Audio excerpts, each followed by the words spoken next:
नमस्कार. श्री स्वामी समर्थ सर्वांना. आजच्या व्हिडिओमध्ये तुम्हा सगळ्यांचं खूप खूप स्वागत आहे. स्वामी तुम्हा सगळ्यांना कायम सुखी ठेवो ही स्वामीचरणी प्रार्थना करते आणि आजच्या व्हिडिओला सुरुवात करते. तर आजचा व्हिडिओ असा आहे की आता उद्या मंगळवार, उद्या आहे अंगारक चतुर्थी. आता संकष्टी चतुर्थी असल्यानंतर आपण आपल्या घरातील दारिद्र्य नष्ट होण्यासाठी बऱ्याच सेवा उपाय करत असतो. त्याचप्रमाणे आपण संकष्टी चतुर्थीचा उपवास करत असतो. आता प्रत्येक महिन्यामध्ये जी संकष्टी चतुर्थी येत असते त्या चतुर्थीचा आपण उपवास तर करतच असतो. त्याचबरोबर काही सेवा उपाय करणे हे पण तेवढेच गरजेचे असते. म्हणून मग आपल्या घरातील गरिबी संपावी, आपल्या घरातील दारिद्र्य नष्ट व्हावे असे प्रत्येकाला वाटत असते. त्यामुळे मग आपल्याला संकष्टी चतुर्थीला काही उपाय करणे महत्त्वाचे आहे. आपल्या घरातील दारिद्र्य नष्ट होण्यासाठी किंवा तुमच्या घरामध्ये एखादी व्यक्ती खूप व्यवसाय करते, घरामध्ये पैसा येतो पण कुठे खर्च होतो किंवा कुठे संपतो हे समजत नसेल किंवा घरामध्ये पैसा टिकून राहत नसेल, सतत घरामध्ये दारिद्र्य येत असेल, तर मग आपल्याला संकष्टी चतुर्थीच्या दिवशी आपण तर गणपती बाप्पाचा उपवास तर हा करतच असतो. त्याचप्रमाणे आपण काही सेवा पण करतो. सेवा करत असताना आपण काही उपाय करत नाही, त्यामुळे घरामध्ये दारिद्र्य येत असतं. म्हणून मग आपल्याला सेवा करत असतानाच काही उपाय पण करणे महत्त्वाचे आहे. तर 11 तांदळाचे दाणे घ्यायचे आहेत आणि ते कुठे अर्पण करायचे आहे त्याबद्दलचीच माहिती आपण आजच्या व्हिडिओमध्ये घेणार आहोत. तर व्हिडिओ शेवटपर्यंत नक्की बघा. व्हिडिओ आवडला तर व्हिडिओला लाईक करा. चॅनलवर नवीन असाल तर चॅनलला सबस्क्राईब करा. तर गणपती बाप्पा हे विद्येचे, ज्ञानाचे देवता मानले जातात, हे सगळ्यांना माहितीच आहे. आता घरामध्ये मुलांची प्रगती होत नाही किंवा सतत पैशाच्या अडचणी निर्माण होत असतात, तर मग आपल्याला काय करायचं आहे, हा 11 तांदळाच्या दाण्याचा उपाय आपल्याला दिवसभरातून कधी पण करायचा आहे. त्या अगोदर आपल्याला घरामध्ये सगळीकडे पाणी शिंपडायचं आहे. म्हणजे आपण जर कोणत्याही देवाची सेवा किंवा उपाय किंवा पूजा वगैरे करत असेल तर आपण घरातील नकारात्मकता अगोदर घालवतो. त्यामुळे घर साफ करून घ्यायचं आहे आणि घरामध्ये पाण्यामध्ये 2 थेंब गंगाजल टाकायचं आहे आणि ते पाणी घरात शिंपडायचं आहे आणि घराच्या बाहेर पण शिंपडायचं आहे. यामुळे काय होतं की घरातील आणि घराबाहेरची नकारात्मकता निघून जाते. आणि उंबरठ्याला हळदीचं लेपन करायचं आहे. हळदीचं लेपन केल्यानंतर माता लक्ष्मीची पावलं काढायची आहेत आणि घराचा जो मेन दरवाजा आहे त्यावरती स्वास्तिक काढायचं आहे कुंकवाने.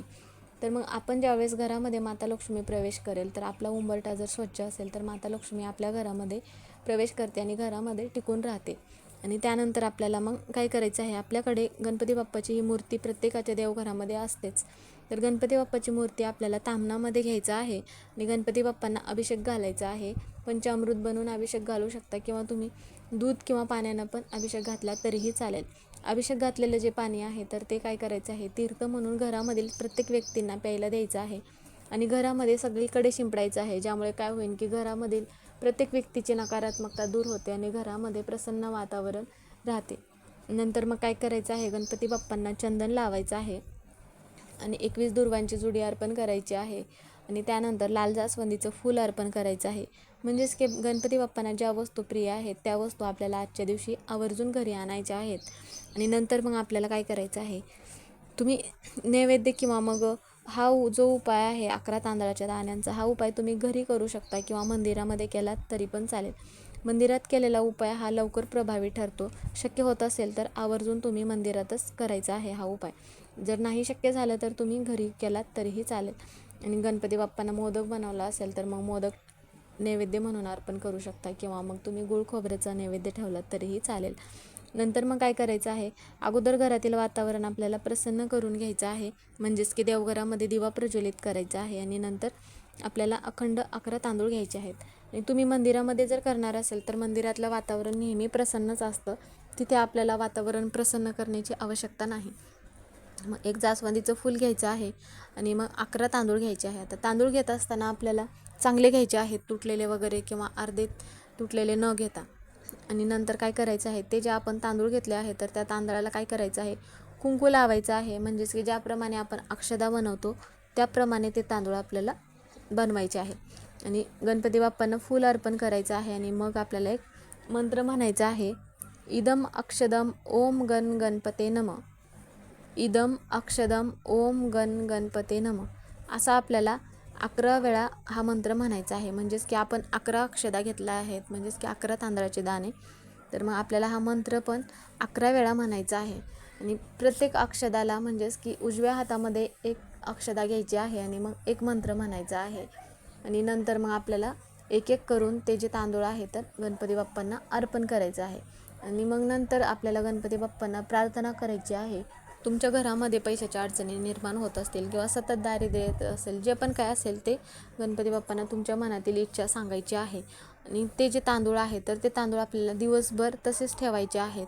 आणि एक कागद घ्यायचा आहे आणि त्यामध्ये आपण जे 11 तांदूळ अर्पण केलेले आहे तर ते तांदळाची पुडी बनवायची आहे. आणि मग ती पुडी बनवून झालेली आपल्याला आपल्या घरामध्ये जिथे आपण पैसे वगैरे ठेवतो तर त्या तिजोरीमध्ये तुम्ही ठेवू शकता, किंवा मग तुमच्या घरातील तुम्ही खास व्यक्तीसाठी हा उपाय करत असाल तर मग त्या व्यक्तीच्या पाकिटामध्ये तुम्ही ठेवायला देऊ शकता. यामुळे काय होतं की त्या व्यक्तीमध्ये, जर व्यक्ती व्यवसाय करत असेल किंवा नोकरी करत असेल तर त्या व्यक्तीमध्ये आर्थिक अडचणी निर्माण होत असतील किंवा पैशाच्या समस्या निर्माण होतात सतत, तर मग त्या व्यक्तीच्या समस्या दूर होण्यास मदत होते. आणि तिजोरीमध्ये ठेवला तर घरामध्ये कधीच पैशाची कमतरता भासत नाही, घरातील गरिबी संपून जाते, आपले दारिद्र्य नष्ट होते. आणि आपल्या घरामध्ये, म्हणून हा उपाय करत असताना जर महिलांना मासिक धर्म असेल तर हा उपाय करता येणार नाही. त्यावेळेस तुम्ही पुढील महिन्यात जी संकष्टी चतुर्थी येईल त्यावेळेस तुम्ही हा उपाय आवर्जून करू शकता. आणि घरामध्ये जर सुतक वगैरे असेल तर मग घरामध्ये कोणत्याही व्यक्तीला हा उपाय करता येणार नाही. त्यानंतर पण तुम्ही पुढील महिन्यामध्ये जी संकष्टी चतुर्थी येईल त्यावेळेस केलात तरीही चालेल.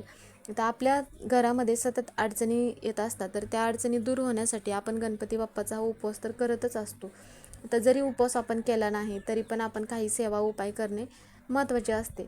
तर मग आपल्याला गणपती बाप्पांना आपल्या इच्छा मनोकामना पूर्ण होण्यासाठी आपण काही सेवा उपाय करणे महत्त्वाचे आहे. आणि गणपती बाप्पाला ज्या वस्तू प्रिय आहेत त्या वस्तू पण आपल्याला अर्पण करायचे आहे. म्हणजेच की लाल जास्वंदीचं फूल, 21 दुर्वांची जुडी. तर ह्या ज्या सगळ्या वस्तू आहेत तर जिथे गणपती बाप्पाचं मंदिर आहे तिथे जाऊन आपल्याला आजच्या दिवशी आवर्जून अर्पण करायचं आहे. कारण की हा जो उपाय आहे तर हा उपाय आईने आपल्या मुलांसाठी करायचा आहे. आता मुलांमध्ये सतत अडथळे येत असतील, ते अडथळे दूर होण्यासाठी. आणि मग आपण संध्याकाळी आपल्याला चंद्राची पूजा करायची आहे. आणि ओम गण गणपते नमः असा 108 वेळा मंत्र म्हणायचा आहे. आणि आपली जी पण काही इच्छा आहे ती इच्छा मग गणपती बाप्पांना सांगायची आहे. आणि 21 दुर्वांची जुडी ज्यावेळेस आपण गणपती बाप्पांना अर्पण करणार आहे त्यावेळेस मग अथर्व शीर्ष म्हणायचं आहे. तुमची लहान मुले असतील तर तुम्ही मुलांकडून स्वतःहून म्हणून घ्यायचं आहे अथर्व शीर्ष. मोठी मुलं असतील तर त्या मुलांना म्हणता येईल, लहान मुलं असतील तर त्यांना म्हणता येणार नाही. त्यावेळेस मग आईनेच आपल्या मुलांसाठी हा उपाय करायचा आहे. जर मुलं मोठी असतील तर त्यांना तुम्ही म्हणायला सांगू शकता. यामुळे काय होतं, आणि मुले जर तुमची लांब राहत असतील तर मग आईने आपल्या मुलांसाठी ही सेवा आवर्जून करायची आहे. तर गणपती बाप्पा हे विद्येचे, ज्ञानाचे देवता मानले जातात. म्हणून मग आजच्या दिवशी गणपती बाप्पांना ज्या पण काय वस्तू प्रिय आहेत त्या वस्तू मुलांकडून आवर्जून अर्पण करायच्या आहेत गणपती बाप्पांना. आणि आजच्या दिवशी गणपती बाप्पांचा दिवस असल्यामुळे ज्या पण काय वस्तू तुम्हाला दान करणं शक्य होत असेल तर त्या वस्तू तुम्ही आजच्या दिवशी मंदिरामध्ये आवर्जून दान करायचे आहेत. ज्यामुळे काय होईल की आपल्या घरामधील दारिद्र्य नष्ट होते, मुलांची प्रगती होते. म्हणून मग ह्या ज्या सगळ्या सेवा आहेत, उपाय आहेत तर संकष्टी चतुर्थीच्या दिवशी आवर्जून करायचे आहेत. तर प्रत्येक वेळेस आईला आपल्या मुलांसाठी सेवा करायच्या असतात, पण काही ना काही अडचणी येत असतात. म्हणून आईला जर ह्या सेवा करायला जमत नसेल तर तुम्ही मुलांकडून सेवा करून घेतलात तरीही चालेल. तर मग आजच्या व्हिडिओतून एवढीच माहिती सांगायची होती. व्हिडिओ कसा वाटला कमेंट करून नक्की सांगा. कमेंटमध्ये श्री स्वामी समर्थ किंवा ओम गण गणपते नमः हे लिहायला विसरू नका.